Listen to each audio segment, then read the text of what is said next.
अस्सलाम वालेकुम, क्या हाल है जी? ठीक है, खैरियत से हैं। इनकम टैक्स रिटर्न फाइलिंग की आज आखिरी तारीख है, यानी कि 31 अक्टूबर है। तो अब आपने क्या करना है? यकीनन टैक्स रिटर्न फाइल करनी है। सिस्टम भी ठीक है, स्मूथ है, बहुत ज़्यादा प्रॉब्लम नहीं है।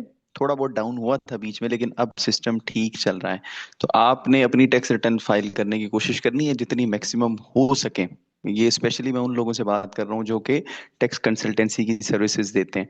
जो इंडिविजुअल्स हैं वो अपनी रिटर्न खुद फाइल करते हैं, वो तो ऑलरेडी कर चुके हैं। लेकिन फिर भी अगर किसी ने नहीं की तो वो वेट ना करे किसी किस्म की एक्सटेंशन का। वैसे एक्सटेंशन का चांस है। क्यों? क्योंकि सिस्टम में बड़े मसाइल रहे हैं इस दफा साल सबसे बुरा था टैक्स फाइलिंग का। ऑनलाइन फाइलिंग का सबसे बुरा साल था। तो एफबीआर वैसे भी जब 2 दिन पहले 3 दिन पहले कोई तजुर्बा करता है तो ये इंडिकेशन होता है कि एक और एक्सटेंशन आ रही है। आप देखें 30 सितंबर से 2-3 दिन पहले भी उन्होंने ऐसा ही एक तजुर्बा किया था, एस्टिमेटेड मार्केट वैल्यू वाला। 15 अक्टूबर से पहले भी किया। और अब फिर उन्होंने किया है। वो जो लॉन इनहेरिटेंस और गिफ्ट वगैरह के मसाइल हैं, सीएनआईसी की जो शर्त आयद की गई है, उसकी वजह से जो एक प्रोसेस स्मूथ चल रहा था ना टैक्स फाइलिंग का, वो फिर स्लो हो गया। लोग फिर परेशान हो गए हैं कि ये अब हम क्या करें। वो देखे ना, उनका काम बढ़ गया।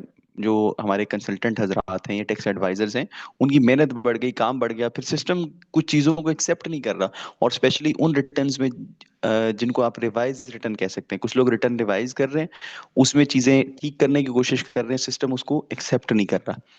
अब वो तो उनकी रिटर्न लटक गई। तो फिर उसका सोल्यूशन ये है कि आप सीधा सीधा एक्सटेंशन फाइल करें। वैसे चांस है, डेट एक्सटेंड होने का चांस है, लेकिन फिर भी अगर आपको लगता है या आपको डर है कि डेट एक्सटेंड ना हुई तो मैं क्या करूंगा, क्योंकि फिर रेट बढ़ जाते हैं। फिर आप फाइलर की कैटेगरी में तो आ नहीं सकेंगे, फिर आप आएंगे लेट फाइलर की कैटेगरी में। लेट फाइलर की कैटेगरी में आएंगे तो यकीनन आपको 1,000 रुपये जुर्माना भी देना पड़ेगा। जुर्माना दे के फिर आपके ऊपर हायर टैक्स रेट्स लगेंगे प्रॉपर्टी की सेल परचेज के ऊपर। तो आपने क्या करना है, डिक्लेरेशन में आना है। मैंने इसके ऊपर डिटेल वीडियो बनाई हुई है, लेकिन मैं इशारतन फिर बता देता हूँ। एक चीज़ बार बार वैसे मुनासिब नहीं होती। आपने एक्सटेंशन एप्लीकेशन पे आना है और देखिएगा आप किस चीज़ के लिए एक्सटेंशन चाह रहे हैं। फॉर फाइलिंग ऑफ रिटर्न, जैसे ही आप क्लिक करेंगे आपका टैक्स ईयर आ जाएगा, उसको सिलेक्ट करें। उसके बाद एक आप यूं कह लें कि फॉर्म आएगा जिसमें तमाम डिटेल्स प्री फिल्ड होंगी। आपने सिंपली उसको क्या करना है, सबमिट करना है। जब आप उसको सबमिट करेंगे तो आपकी जनाब एक्सटेंशन फाइल हो जाएगी। 30 दिन का आपको वक्त दे दिया जाएगा। उसमें फिर आप अपनी टैक्स रिटर्न फाइल कर सकते हैं। लेकिन उस 30 दिन के अंदर भी अगर आप टैक्स रिटर्न फाइल ना कर पाए तो उसके जो आखिरी दिन होगा ना, 30th डे, आप उस दिन फिर जनाब दोबारा एक्सटेंशन फाइल कर दें तो आपको तकरीबन 2 महीने इस तरह से मजीद मिल जाएंगे। लेकिन बेहतर यही है कि काम जो आज का है उसको आज कंप्लीट करें, उसको पेंडिंग ना करें।